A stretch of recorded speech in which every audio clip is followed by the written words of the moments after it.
A major part of the DFID's work is making public services work for the poor. As part of this, it has given more than £100 million to help 3 of its focus states improve their electricity supply over the last 10 years. The DFID worked together with the governments of these states using loans from the World Bank and the Asian Development Bank. In Madhya Pradesh, the objective of the reforms was a commercially viable power sector, which will be an attractive investment opportunity for the private sector.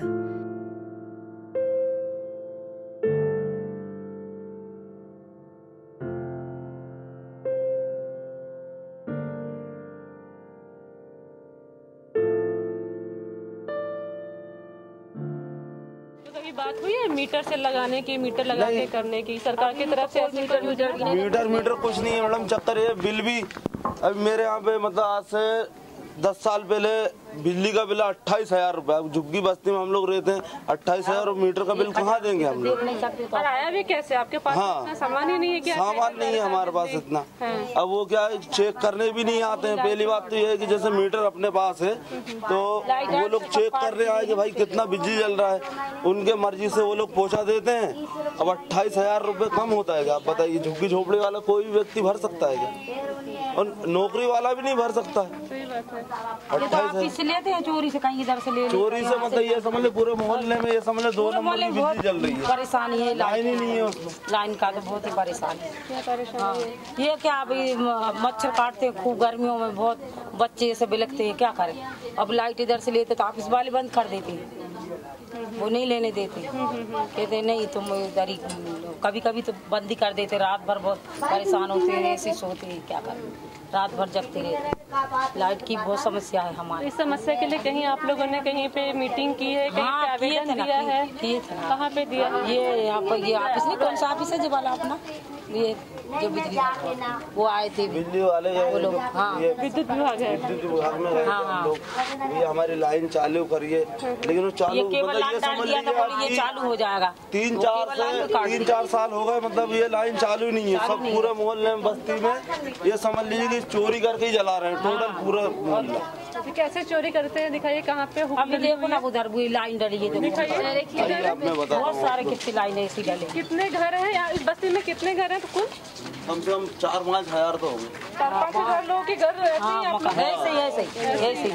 ऐसे ही है पूरा। अभी light वो डली हुई line भी है कई जगह ऐसा, मतलब पूरे क्षेत्र में देख लीजिए कोई भी लाइन ऐसी नहीं है, सब 2 नंबर की लाइन चल रही है यहाँ। गंदगी भी बहुत है सारी यहाँ पे। गवर्नमेंट ऑफिस है, ये और गवर्नमेंट ऑफिस पूरी लाइट ये देखो, हम डोरी लगा के डोरी से ऐसे ही ले रहे हैं लाइन, क्या करें? अभी ऑफिस का है, ऑफिस वाले बंद कर देते हैं। ये आप ही देख लो, आप नजर से देख लो, हम लेकिन एक कार में ये समझ लो 20-20 घर की लाइट जल रही है, समझ लो पंखा भी नहीं चल रहा है। और क्या, लेकिन क्या करें, लाइट भाई मजबूरी खातिर अब क्या करें, करते हैं। और उधर भी पीछे साइड भी बहुत सारे हैं, मतलब ये समझ लीजिए आपकी पूरे मोहल्ले में लाइट है ही नहीं है कहीं भी। This all the reform process that was guided by multilateral agencies, World Bank and ADB, and they brought in the consultancies through DFID and CEDA, all such agencies. The consultants failed to take into account the real ground situations. And it has moved to a situation where the electricity is being sold as commodity instead of a social service, as an emergency service.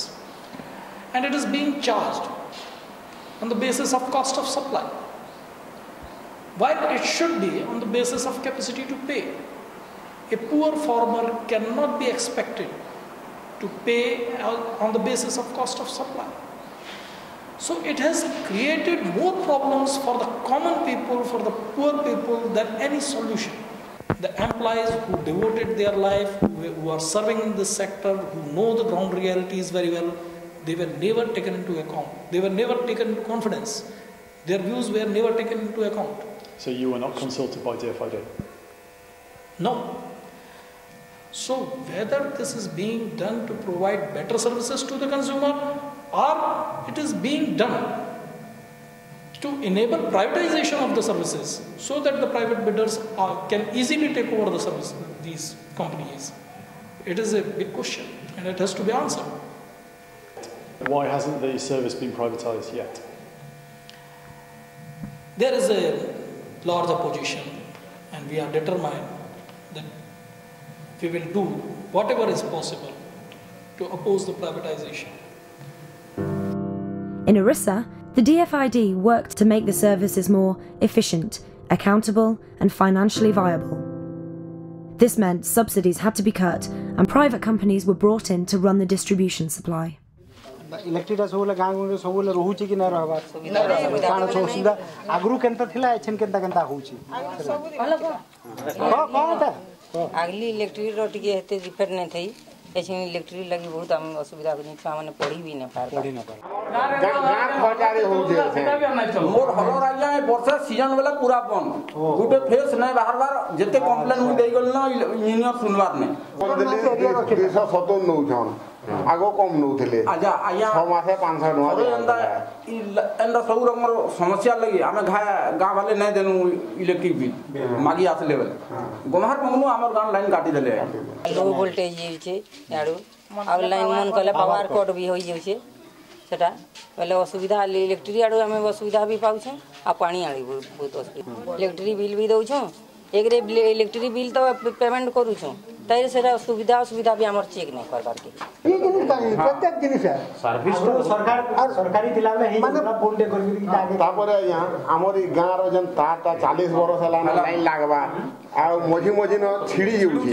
आ 2-3 जन खराब हो गेले न किंतु तथापि रे change करबा ले कहला से माने सुनबार ट्रांसफार्मर ले जाय बोलो पे मरि गेल हां लोक मरि गेल Electricity has to be treated as an essential service. It is the duty of the state. We cannot leave it to the profit-earning organizations. We cannot apply commercial principles in this. Whether we have to decide at one point of time whether it is a social obligation on the state or it is a commercial entity. And we just cannot support an idea that it can be run as a commercial entity. 10-15 गाड़ से तो कम का है ही नहीं ये connection ऐसे करके चला रहा है बच्चों को करंट भी